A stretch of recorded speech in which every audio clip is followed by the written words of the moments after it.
Hello students, रासायनिक बलगतिकी के पिछले टॉपिक के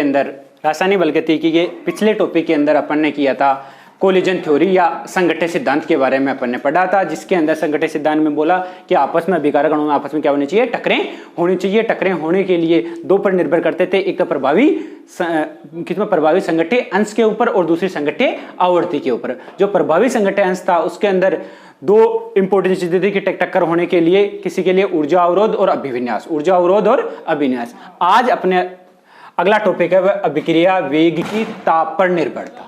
अभिक्रिया वेग की ताप पर निर्भरता यानी किसी भी अभिक्रिया का वेग ताप पर कैसे निर्भर करता है।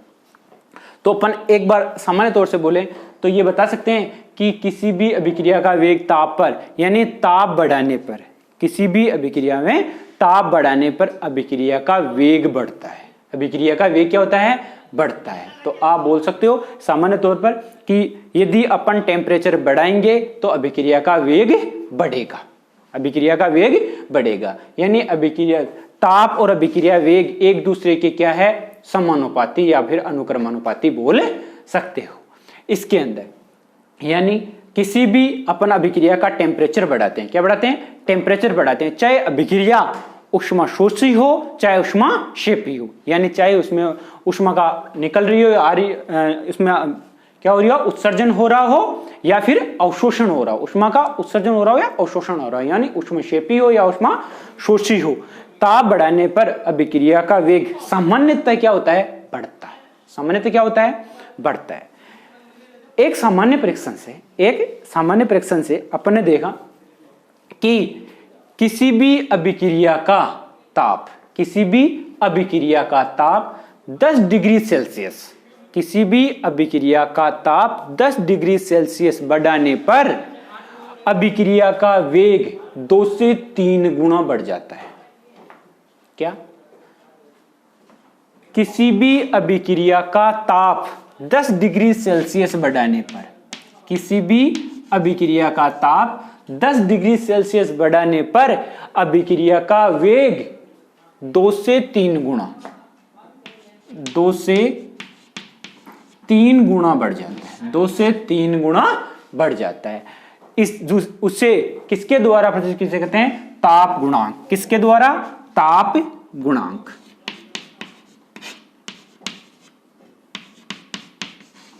किसके द्वारा प्रदर्शित करते हैं, ताप गुणांक के द्वारा प्रदर्शित करते हैं। यानी ताप गुणांक किसे कहते हैं, किसी भी अभिक्रिया का T+10 डिग्री सेल्सियस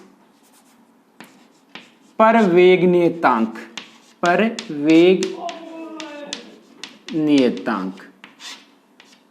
दूसरा T डिग्री सेल्सियस पर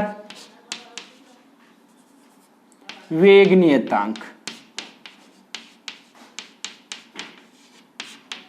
इज इक्वल टू 2 या 3 गुना, 2 या 3 गुना की बात करते हैं। किसकी बात करते हैं, किसी भी अभिक्रिया का ताप 10 डिग्री सेल्सियस बढ़ाने पर अभिक्रिया का वेग 2 से 3 गुना बढ़ जाता है। उससे क्या कहते हैं, ताप गुणांक। क्या कहते हैं, ताप गुणांक। यानी ताप गुणांक को कैसे प्रदर्शित करते हैं, नॉर्मल टेम्परेचर क्या था, T डिग्री सेल्सियस। कितना था, T डिग्री। अब अपन ने कितना बढ़ा दिया, T में कितना, 10 डिग्री सेल्सियस। कितना बढ़ाया, 10 डिग्री सेल्सियस।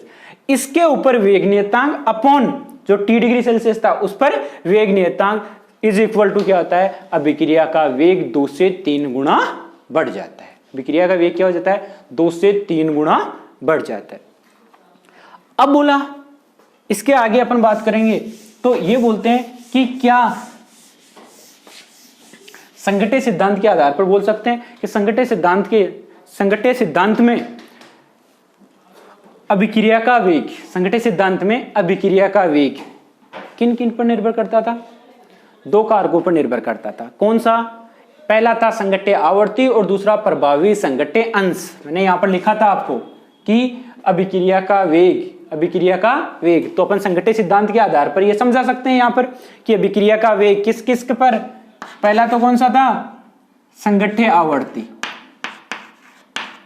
संघट्य आवर्ती और दूसरा ताप प्रभावी संघट्य अंश, इन दोनों पर निर्भर करता है, इन दोनों पर निर्भर अभिक्रिया का। तो इसके आधार पर, इन दोनों के आधार पर ही अपन अभिक्रिया के वेग की ताप पर निर्भरता को भी नॉर्मल अभिक्रियाओं के लिए नॉर्मल अपन समझा सकते हैं। कैसे? पहले बोल सकते हैं कि संघट्य आवर्ती बढ़ने से,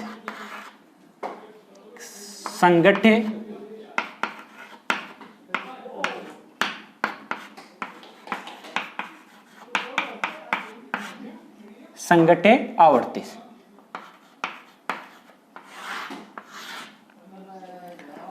अब पहला अपन किसके साथ समझाए? संघट्य आवर्ती। अब देखो संघट्य आवर्ती के अंदर संघट्य आवर्ती क्या होती है? संघट्य आवर्ती होती है प्रति इकाई आयतन में प्रति सेकंड अभिकारक अणुओं की होने वाली टक्करें।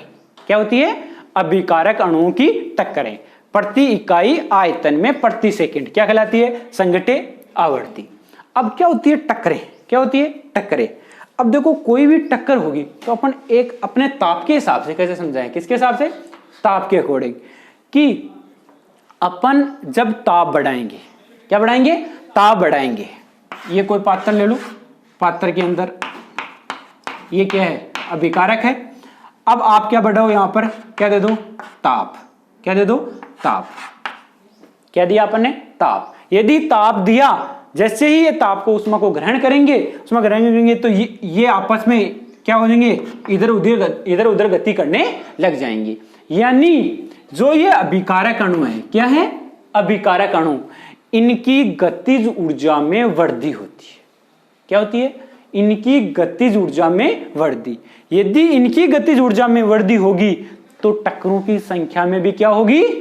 वृद्धि होगी। आपको पता है भाई, टेम्परेचर बढ़ाओगे तो इनके अंदर क्या होगी? आपस में क्या होगी? टक्करें होगी तो इनकी क्या होगी? गतिज ऊर्जा में क्या होगी? वृद्धि। गतिज ऊर्जा में वृद्धि होगी तो टक्करें क्या होगी? ज्यादा होगी। और यदि टक्करें ज्यादा होगी तो उत्पाद में परिवर्तन होने की संख्या भी ज्यादा रहेगी। तो उसके आधार पर बताया कि यदि अपन 10 डिग्री सेल्सियस बढ़ाते हैं, 10 डिग्री सेल्सियस ताप बढ़ाते हैं, तो इनके अंदर जो इनकी गतिज ऊर्जा है, अभिकारक अणुओं की जो गतिज ऊर्जा है, उसमें भी 3% की वृद्धि हो जाती है। कितने की वृद्धि हो जाती है? 3% की। कब होगी? जब अपन क्या करेंगे? 10 डिग्री सेल्सियस ताप बढ़ाएंगे। कितने डिग्री? 10 डिग्री सेल्सियस ताप बढ़ाओगे तो गतिज ऊर्जा में कितने % की वृद्धि होगी? 3% की वृद्धि होगी। तो बोला यदि गतिज ऊर्जा में 3% की वृद्धि होती है तो अभिक्रिया के वेग में भी कितने % की वृद्धि होनी चाहिए? 3% की वृद्धि होनी चाहिए। तो अभिक्रिया के वेग में 3% की वृद्धि होती है तो ये वास्तव में ये सत्य नहीं है। 3% वृद्धि नहीं हो सकती। ओनली अभिक्रिया का वेग 2 से 3 गुना हो सकता है। यदि 2 से 3 गुना हो तो 200 से 300% होता है, जो कि सत्य नहीं है। अभिक्रिया वेग कितना होना चाहिए? 2 से 3 गुना। यानी संघट्य आवर्ती के हिसाब से, संघट्य आवर्ती यानी इनकी गतिज ऊर्जा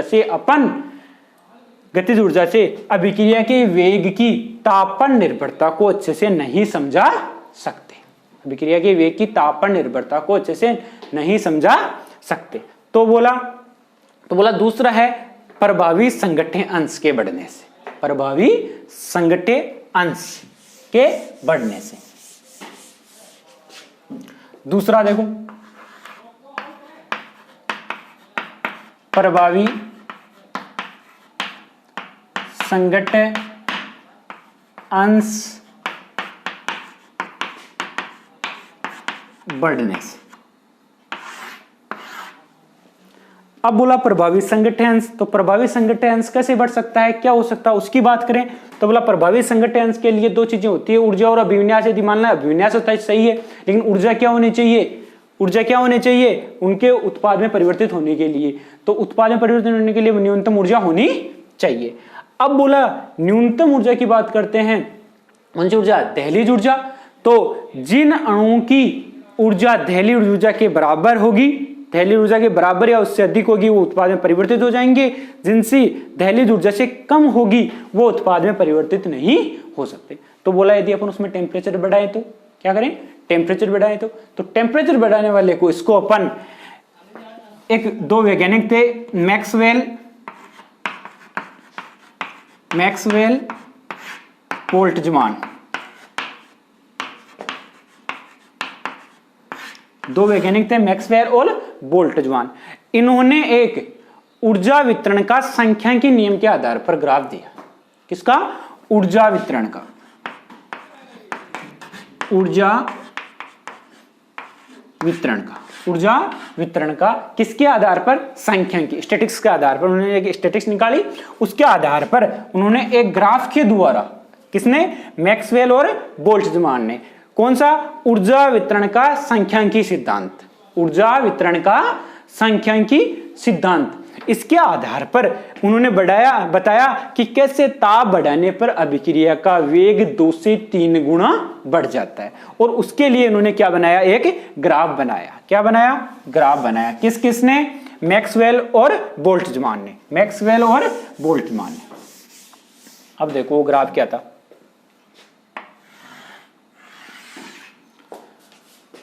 ये एक ग्राफ बनाया। इधर इसने ले लिया ऊर्जा और इधर ले लिया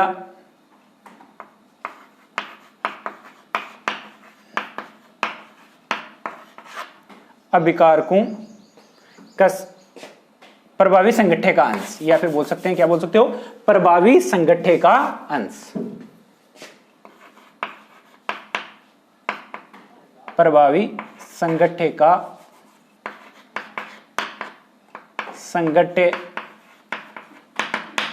अंश। इनके मध्य, इन दोनों के मध्य उसने क्या बनाया? मैक्सवेल और बोल्ट्जमान ने एक ग्राफ बनाया, जिसके आधार पर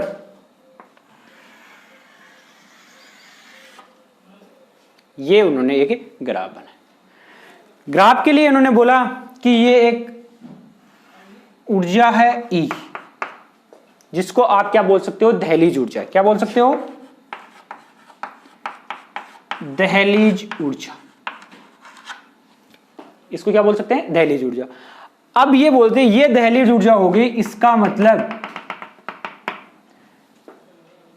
इन अभिकारक अणुओं के पास में, जिनके पास में इतनी ऊर्जा है, जिनके पास में यहां से इतनी ऊर्जा है, वो क्या होंगे? उत्पाद में परिवर्तित हो सकते हैं। क्या हो सकते हैं? उत्पाद में परिवर्तित हो सकते हैं, बाकी नहीं हो सकते। ये हो गई कि कुछ अणुओं में बहुत ज्यादा ऊर्जा है, तो ये अधिकतम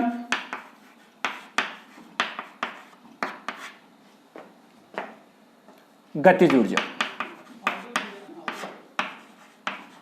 या अधिकतम संभाव्य गतिज ऊर्जा के लिए बोल सकते हैं। और ये उन्होंने एक ग्राफ बनाया। ई क्या बोली? दहलीज ऊर्जा। कुछ बोला दहलीज ऊर्जा, जिसमें कुछ अभिकारकों की ऊर्जा कम होती है, कुछ की ज्यादा होती है ना। नॉर्मल ज्यादातर अणुओं की क्या होती है? इनके मध्य में होती है। क्या होती है? मध्य में होती है, जो उत्पाद बनने की फिराक में रहते हैं या उत्पाद बना सकते हैं। अब इसके अंदर ये देखते हैं कि किसकी ज्यादा होगी, किसकी कम होगी। कम वाले कभी भी उत्पाद नहीं बना पाएंगे, यानी इधर वही आएंगे जो इस ऊर्जा बैरियर को पार करके आएंगे, यानी इनकी ऊर्जा दहलीज ऊर्जा से ज्यादा होनी, बराबर या ज्यादा होनी चाहिए, तभी वो उत्पाद में परिवर्तित हो सकता है। ये उन्होंने एक ग्राफ बनाया अधिकतम संभाव्य गतिज ऊर्जा का, अधिकतम संभाव्य गतिज ऊर्जा का। और ये सामान्य जो उत्पाद में परिवर्तित होने के लिए आवश्यक होती है। अब उन्होंने क्या लिया? टेम्परेचर। किसके आधार पर? ताप के आधार पर समझाया। किसके आधार पर? ताप के आधार पर। एक बार इन्होंने T डिग्री सेल्सियस लिया और T1 बोल दो, दूसरा क्या लिया? T2। क्या लिया? T2। तो T2 इज इक्वल टू है कि T1 प्लस 10 डिग्री सेल्सियस, यानी माना कि T1 कितना टेम्परेचर था? 40 डिग्री था। तो अब की बार T2 कितना लेंगे? 50, यानी 40 प्लस 10। 40 प्लस 10। तो दो टेम्परेचर T1 और T2। T1 से T2 हमेशा 10 डिग्री सेल्सियस ज्यादा है। क्या है? ज्यादा है। तो उसके आधार पर देखते हैं कि कैसे इसके अंदर वृद्धि हो रही है या नहीं। ये नॉर्मल ऐसे ही है दोनों। अब यदि अपन इसके टेम्परेचर की बात करें तो अपन ये बोल सकते हैं कि ये किसका टेम्परेचर था? T1 का। किसका था? T1 का। यदि अब अपन 10 डिग्री सेल्सियस ताप बढ़ा देंगे तो इन प्रभावी संगठनों का अंश की बात करते हैं तो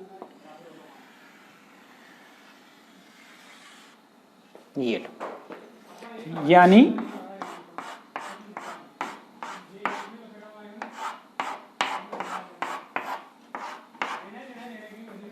ये ला, ये कौन सा है T2, यानी ये लो टेम्परेचर और ये कौन सा वाला है हाई टेम्परेचर। अब देखो इसके अंदर हुआ क्या, जैसे ही अपने टेम्परेचर बढ़ाया ये दहलीज ऊर्जा इसके मान में क्या हो गई, कमी आ गई, और अभिक्रिया के वेग में क्या हो गई, वृद्धि हो गई। यानी कि जब ताप बढ़ाएंगे, जब क्या करेंगे ताप बढ़ाएंगे तो दहलीज ऊर्जा में कमी होगी, ताप बढ़ाएंगे तो दहलीज ऊर्जा में कमी होगी, और देखो यदि दहलीज ऊर्जा में कमी हो रही है तो देखो अभिक्रिया ये अणुओं में इनकी अभिक्रिया के वेग में क्या हो गई, वृद्धि हो गई। यानी ये पहले इतने अणु थे, अब क्या हो गए, इनसे क्या हो गए, दुगुने हो गए या फिर 3 गुणे हो गए। समझ में आ गए, यानी अभिक्रिया का वेग क्या हो गया, बढ़ गया। अब ये अणु दुगुने या तिगुने क्यों ये, क्योंकि देखो पहले कोई अभिकारक था तो उसको कम से कम एनर्जी बाहर करने के लिए ये इतनी ऊपर जाके आना पड़ता था। अब इनको क्या करना पड़ता है, टेम्परेचर बढ़ा दिया तो ये क्या हो गई, दहलीज ऊर्जा क्या हो गई, कम हो गई, तो ये आसानी से इसमें उत्पन्न में परिवर्तित हो गई, यानी इनकी संख्या क्या हो गई, ज्यादा हो गई। देखो पहले अपन इतना ही बना रहे थे, अब क्या हो गया, यहां तक आ गया, यानी 2 से 3 गुणे, यानी 2 से 3 गुणे। तो इनके द्वारा अपन आसानी से समझ सकते हैं। इसलिए ये लास्ट में बोला गया कि जो संघट्य सिद्धांत के अंदर, संघट्य सिद्धांत के अंदर 2 कारक बताए थे अपने, एक तो संघट्य आवर्ती और दूसरा प्रभावी संघट्य अंश। उसमें ताप की अपन अभिक्रिया के वेग पर निर्भरता बात करें तो अपना जो दूसरा वाला है प्रभावी संघट्य अंश, उस पर ज्यादा निर्भर करता है, ना कि संघट्य आवर्ती पर, ना कि संघट्य आवर्ती। यानी टक्करों से वो अभिक्रिया का वेग ताप पर अच्छे से निर्भर नहीं करता, क्योंकि गतिज ऊर्जा बढ़ती है और 3% बढ़ती है, तो उसके आधार पर नहीं हो सकता। जबकि प्रभावी संघट्य अंश में मैक्सवेल और बोल्ट्जमान ने बहुत अच्छा ग्राफ के द्वारा ये समझाया, जिसके अंदर ये किसमें चेंज हो गया, इसके अंदर ये क्या हो गया, टेम्परेचर में चेंज हो गया। अब ये आपस में इसमें चेंज हो गया। अब अगली बात करते हैं अभिक्रिया के वेग की निर्भरता। कल अपन ने पढ़ा था कोलिजन थ्योरी, संघट्य सिद्धांत। आज अपन ने पढ़ा है अभिक्रिया वेग की ताप पर निर्भरता, और उसे क्या बोलते हैं, ताप गुणांक। क्या बोलते हैं, ताप गुणांक। ठीक है, अगला है अपना ओरहेनियस सिद्धांत। अगला है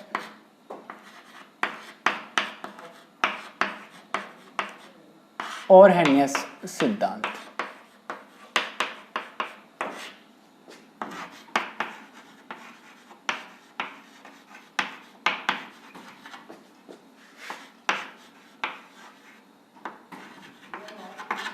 ये अगला कौन सा है, ओरहेनियस सिद्धांत। तो बोला ओरहेनियस सिद्धांत क्यों दिया गया, ओरहेनियस सिद्धांत की अपने को जरूरत पड़ी, क्यों पड़ी और क्यों दिया गया, उसकी बात करते हैं। तो बोला ओरहेनियस सिद्धांत दिया गया किसी अभिक्रिया के वेग नियतांक का ताप व सक्रियण ऊर्जा में आपस में संबंध देने के लिए। किस वे, वेग नियतांक का, वेग नियतांक का ताप व सक्रियण ऊर्जा, सक्रियण ऊर्जा, ताप व सक्रियण ऊर्जा के साथ वेग नियतांक के संबंध को दर्शाने के लिए। भाई वेग नियतांक का ताप व सक्रियण ऊर्जा के साथ में क्या संबंध है, इस संबंध को दर्शाने के लिए एक वैज्ञानिक था ओरहेनियस, जिसने एक सिद्धांत दिया। ठीक है, वेग नियतांक को किसे दर्शाते हैं अपन, कैसे, ताप को T से, और सक्रियण ऊर्जा को दर्शाते हैं, ऊर्जा को किसे दर्शाते हैं, E से, और सक्रियण होता है एक्टिवेशन। क्या होता है, एक्टिवेशन, यानी EA। किसके द्वारा देते हैं, EA। इन तीनों में आपस में संबंध को किसने दर्शाया, ओरहेनियस ने। याद रखना हमेशा किसको, कि वेग नियतांक का ताप व सक्रियण ऊर्जा के साथ में संबंध को दर्शाने के लिए क्या दिया गया था, ओरहेनियस सिद्धांत। क्या दिया गया था, ओरहेनियस सिद्धांत। देखो जो सिद्धांत क्या है, K इज इक्वल टू ए की power minus EA upon RT। याद रखना हमेशा K इज इक्वल टू ए ई की power minus E A upon R T. अब इसके अंदर क्या हो गया, यदि आप अलग अलग लिखो तो K क्या है, वेग नियतांक, K क्या है, वेग नियतांक। ई ए की बात करें तो सक्रियण ऊर्जा, सक्रियण ऊर्जा। T की बात करें तो क्या हो गया, ताप। R की बात करें तो गैस स्थिरांक, गैस स्थिरांक। और इसके बाद में अपन किसकी बात करें, A की बात करें तो A को बोलते हैं पूर्व चरघातांकी, पूर्व चरघातांकी।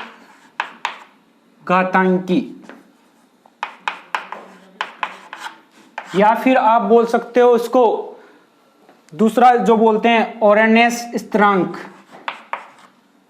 ओरहेनियस स्थिरांक। ये होते हैं कौन कौन से, K इजिकल टू ए ई की power minus E A upon R T, जिसमें K इजिकल टू वेग नियतांक, ई ए सक्रियण ऊर्जा, इनमें आपस में संबंध को दर्शाने के लिए उसको पूर्व चरघातांकी या फिर ओरेनियस स्थिरांक भी बोलते हैं। किसको, ए यानी ओरेनियस, तो ए के हिसाब से अपना स्थिरांक दिया गया है इसको। या फिर संगठ्य आवर्ती भी बोलते हैं, यानी 1 लीटर आयतन में, 1 लीटर आयतन में 1 सेकंड में 2 अणुओं के मध्य होने वाली टक्करें या संगठ्य, 2 अणुओं के मध्य होने वाली टक्करें या, तो इसके आधार पर बोला इसको समझाया गया है। ये वाली चीजें थी इसके अंदर। तो अब बोलते हैं कि K इक्वल टू ए ई की power minus E upon R T होता है, तो बोला इसमें लघु गुणन लेने पर, क्या लेने पर, लघु गुणन लेने पर क्या बन जाएगा, ये ln K is equal to ln A minus E A upon R T, यही बनता है। ln K ln A E power में था तो क्या आ गया, minus E A upon R T. तो ये अपना समीकरण हो गया ln K is equal to ln A minus E upon R T. एक सामान्य लघु गुणक में, सामान्य लघु गुणक में ln बराबर क्या लिखते हो आप, 2.303 लोग। क्या लिखते हो, ln बराबर 2.303 लोग। तो अपन भी यहां पर ये लिख सकते हैं कि ln की जगह यदि मैं अब लघु गुणक वो मान लूं तो 2.303 log K is equal to 2.303 log A minus E A upon R T. ये अपना एक समीकरण बनेगा। अब इस समीकरण में इधर भी 2.303 है और इधर भी 2.303 है, तो इस समीकरण में 2.303 का भाग देने पर, क्या देने पर, भाग देने पर, यदि आप भाग दोगे तो यहां पर किसका 2.303, इधर भी 2.303 और यहां पर भी 2.303। या मैं देख के देखूं तो देखो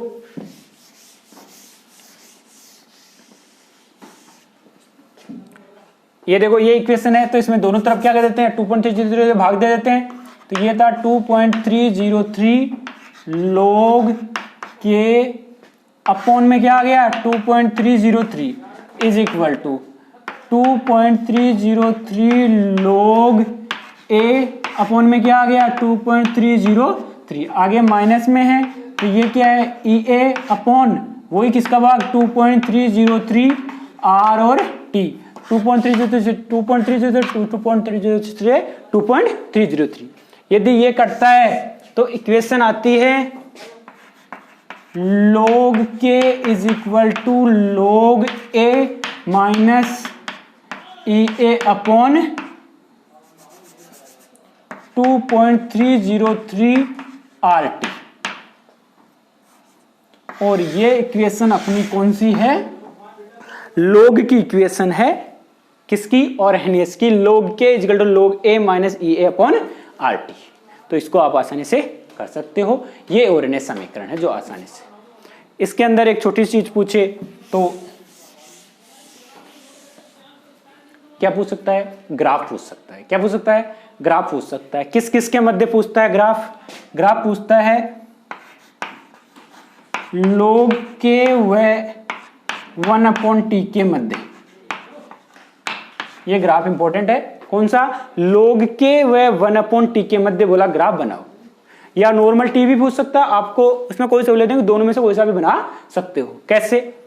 देखो बनाने का तरीका क्या होता है, y is equal to M X plus C, Y equal to M X plus C, जो पीछे अपन ने पढ़ा है ग्राफ बनाने वाले में। तो y तो क्या है, log k ही है, क्या है, log k is equal to M X plus C, M X plus C, तो एम एक्स एक्स क्या है यहाँ पर 1/t, तो ये आ जाएगा 1/t, तो इसलिए इस पार्ट को अपन क्या ले लें, ये एम एक्स ले लें, तो ये क्या आ जाएगा, माइनस का माइनस EA/2.303 R, और ये क्या है t, प्लस में log a क्या है, प्लस में, तो log a, log a।